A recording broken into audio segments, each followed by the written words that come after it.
Digital governance atau tata kelola digital dapat didefinisikan sebagai pemanfaatan teknologi informasi dan komunikasi dalam proses pemerintahan untuk meningkatkan efisiensi, efektivitas, transparansi, dan akuntabilitas terhadap informasi. Alat digital dapat mencakup situs web, situs luler, media sosial, internet, dan memiliki kapasitas tata kelola digital.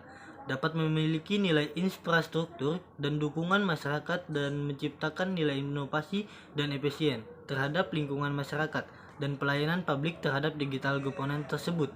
Selanjutnya ada dampak dari digital governance terbagi menjadi dua, yaitu dampak positif dan dampak negatif. Dampak positif dari digital governance yang pertama ada informasi yang dibutuhkan dapat lebih cepat dan lebih mudah dalam mengaksesnya. Yang kedua ada tumbuhnya inovasi dalam berbagai bidang yang berorientasi dalam teknologi digital yang memudahkan proses dalam pekerjaan kita.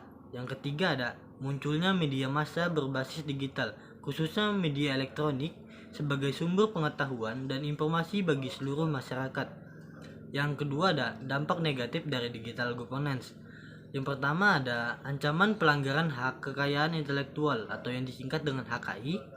Yang kedua ada ancaman terjadinya pikiran pintas di mana anak-anak seperti terlatih untuk berpikir pendek dan kurang konsentrasi. Yang ketiga ada ancaman penyalahgunaan pengetahuan untuk melakukan tindak pidana seperti menerobos sistem perbankan dan lain-lainnya sehingga menurunkan moralitas. Materi yang kedua adalah open governance atau pemerintahan terbuka. Open governance adalah proses multilateral politik dan sosial yang bersifat transparansi, kolaboratif, dan partisipatif. Open governance di sini lebih menekankan pada prinsip transparansi tinggi data pemerintah untuk dapat dikonsumsi oleh umum atau publik dengan cara pemanfaatan teknologi informasi. Sebagai contoh dalam konsep pemerintahan terbuka, segala data pemerintah harusnya dapat dipantau dan dimiliki oleh masyarakat. Selanjutnya ada konsep dari open governance. Yang pertama ada transparansi, yang kedua ada kolaboratif, yang ketiga ada partisipatif, yang keempat ada keterbukaan. Selanjutnya ada kelebihan dan kelemahan dari open governance. Kelebihan open governance yaitu adanya transparansi dan peluang yang melibatkan masyarakat dalam setiap aktivitas dan pengawasan pemerintah menjadi lebih besar. Selanjutnya ada kelemahan dari open governance. Adanya keterbukaan tersebut belum tentu ada berkontribusi secara signifikan dan total terhadap transparansi di dalam pelaksanaannya. Selanjutnya ada peran aktor dalam open governance. Open governance lahir karena ada inisiatif yang bertujuan untuk mengajak peran multi aktor pemerintah, masyarakat sipil, dan swasta untuk mempromosikan transparansi, meningkatkan partisipasi publik, memberantas korupsi, dan mendorong pemanfaatan teknologi untuk memperkuat pemerintahan. Selanjutnya ada juga efek negatif lainnya dari open governance. Memahami perubahan telah menjadi tantangan bagi pemerintahan, mulai dari berbagai kondisi global, antara lain krisis ekonomi, kemiskinan, korupsi, dan lainnya. Misalnya, Belanda yang mengambil open governance, namun terdapat efek negatif dari penerapannya. Efek negatif lainnya adalah salah satu penyalahgunaan orang dengan pengetahuan yang terbatas untuk menafsirkan data akan cenderung menghasilkan kesimpulan yang salah dari analisis data yang dilakukan. Materi yang ketiga adalah smart governance.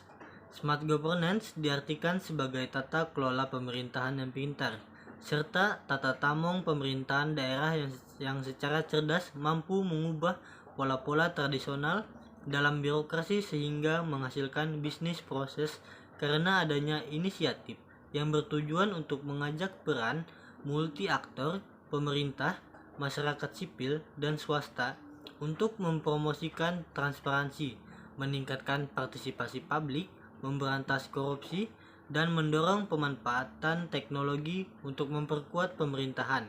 Tujuan dari smart governance ini mewujudkan pemerintahan yang transparan, informatif, dan responsif terhadap kebutuhan dan aspirasi masyarakat Dengan melibatkan penggunaan teknologi, informasi, dan komunikasi, smart governance harus dapat diimplementasikan ke dalam 3 unsur dalam tata kelola, yaitu pelayanan, yang kedua ada birokrasi, yang ketiga kebijakan.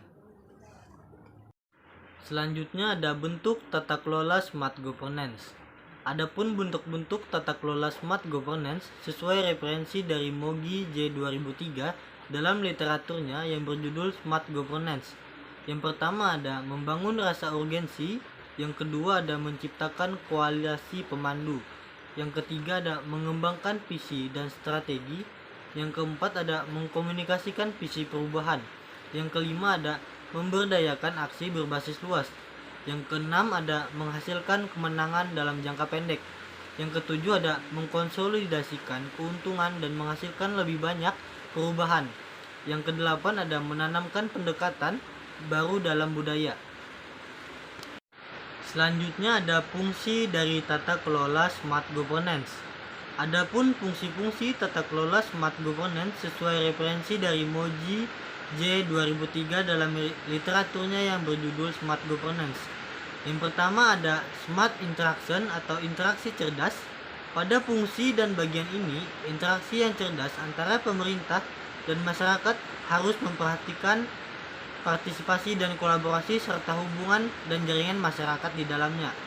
Yang kedua ada Smart Administration atau administrasi cerdas. Pada fungsi dan bagian ini, administrasi yang cerdas antara pemerintah dan masyarakat harus memperhatikan transparansi, akuntabilitas, dan biaya di dalamnya agar tercipta administrasi yang tidak membuang dana dan biaya pemerintah. Yang ketiga, ada smart infrastruktur atau infrastruktur cerdas. Pada fungsi dan bagian ini, infrastruktur yang cerdas antara pemerintah dan masyarakat harus memperhatikan konektivitas, kecepatan tertinggi di antara masyarakat, lalu lintas, dan jaringan listrik di dalamnya, agar tercipta infrastruktur yang seimbang. Yang keempat ada smart security atau keamanan cerdas. Pada fungsi dan bagian ini, keamanan yang cerdas antara pemerintah dan masyarakat dapat tercipta dari terwujudnya dengan memperhatikan keamanan, kesehatan, perlindungan yang diterima oleh masyarakat melalui aparat penegak hukum yang berjalan di bawah pemerintah.